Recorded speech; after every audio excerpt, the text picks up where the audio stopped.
Finally दहाड़ web series खत्म की। भाई साहब एक एक पॉइंट पे बात करेंगे, लेकिन एक बात तो है, इंडिया को क्राइम ड्रामा वेब सीरीज का वरदान मिल चुका है। इसके ऊपर कोई भी वेब सीरीज बने वो अबाव एवरेज ही होती है। लेकिन क्या दहाड़ वेब सीरीज अमेजॉन प्राइम की मास्टरपीस है? जानेंगे 3 पॉजिटिव और 2 नेगेटिव के साथ। अभी का रिव्यू हम करेंगे Dahaad. Positive number 1, suspense build up. हमें पता है विजय वर्मा विलन है और जो ट्रेलर में भी बता चुके हैं, लेकिन पुलिस को नहीं पता है और पुलिस के सामने सबूत रखा हुआ है, लेकिन वो ढूंढ नहीं पा रही है और ये हमें दिखाई दे रहा है और हमें बार बार फील होता है कि अब पकड़ा जाएगा, साला अब भी गया, ये खत्म। लेकिन काफी मेहनत के बाद जब पुलिस एकदम क्लोज पहुंच जाती है क्रिमिनल के, तो एकदम साइड से निकलती है, इतने के लिए बच जाता है ना, तो वो मूवमेंट भाई। और कुछ सस्पेंस के मूवमेंट रिपीटेटिव लगेंगे, उसकी नेगेटिव में बात करेंगे। Positive number 2, performance. Sonakshi Sinha एकदम दबंग पुलिस ऑफिसर, भाई करियर का बेस्ट परफॉर्मेंस दिया है ये। और विजय वर्मा को तो भाई दोनों हाथ से सल्यूट है, एकदम कॉमन मैन, लगेगा ही नहीं कि ये क्रिमिनल है और वो ही कैरेक्टर में वो पूरे एंड तक रहता है। इतना खतरनाक क्राइम को ये अंजाम दे रहा है, लेकिन फिर भी मेरे को एंड तक फील होता है इसके लिए कि भाई ये पकड़ा नहीं जाना चाहिए। और इन सभी की एक एक करके बैक स्टोरी सीरीज दिखाती है,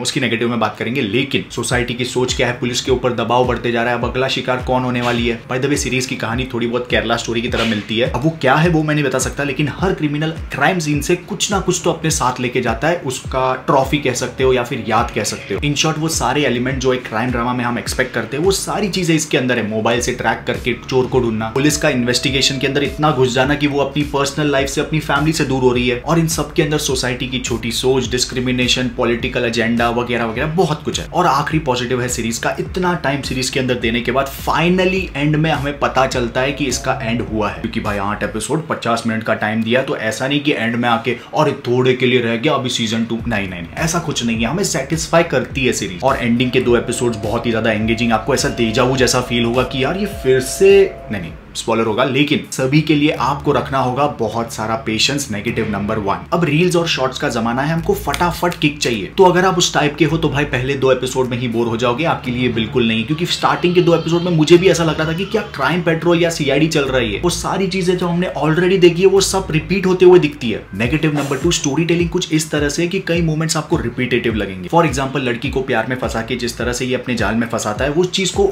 2 बार रिपीट किया है, उसकी कोई जरूरत नहीं थी स्टार्टिंग के 2 एपिसोड में। इनफैक्ट ये सीरीज 6 एपिसोड में खत्म की जा सकती थी आराम से। लेकिन कुछ भी बोलो भाई, अगर आप में पेशेंस है तो सीरीज के अंदर स्टोरी टेलिंग बहुत अच्छे से की है, एकदम हर एक छोटी छोटी डिटेलिंग्स का ध्यान रखा है। इस क्राइम केस की वजह से जितने भी कैरेक्टर्स है उनकी पर्सनल लाइफ में क्या इफेक्ट हो रहा है, उनकी पर्सनल लाइफ में जो कैरेक्टर्स है उन पे क्या इफेक्ट हो रहा है, वो सारी चीजें इतना डिटेलिंग के साथ दिखाई है। एग्जाम्पल अगर आपको दूं तो हॉटस्टार की आर्या या फिर नेटफ्लिक्स की खाकी, ये सब आपके टाइप की है तो भाई ये बेस्ट वेब सीरीज है आपके लिए। और सीरीज 16+ है तो फैमिली के साथ जरूर देख सकते हैं। सीरीज में न्यूडिटी कुछ भी नहीं है, लेकिन सेक्स अगर चल रहा है स्क्रीन पे तो आपको समझ में आता है। मुझे पर्सनली ये केरला स्टोरी का एक्सटेंडेड वर्जन लगा जो बहुत ज्यादा खिंचा हुआ है। मेरे पर्सनल ओपिनियन के हिसाब से मस्ट वॉच है, आपका टाइम तो बिल्कुल वेस्ट नहीं होगा, बस आपको 2 एपिसोड स्टार्टिंग के पेशेंस रखने पड़ेंगे। विद्युत जामवाल की IB71 का रिव्यू आपके स्क्रीन पे। रिव्यू पसंद आए तो, हमारी सोच कहीं मैच हुई तो इस वीडियो को लाइक डिसलाइक आपको जो सही लगे वो कीजिए। Thank you so much, love you, take care, bye bye.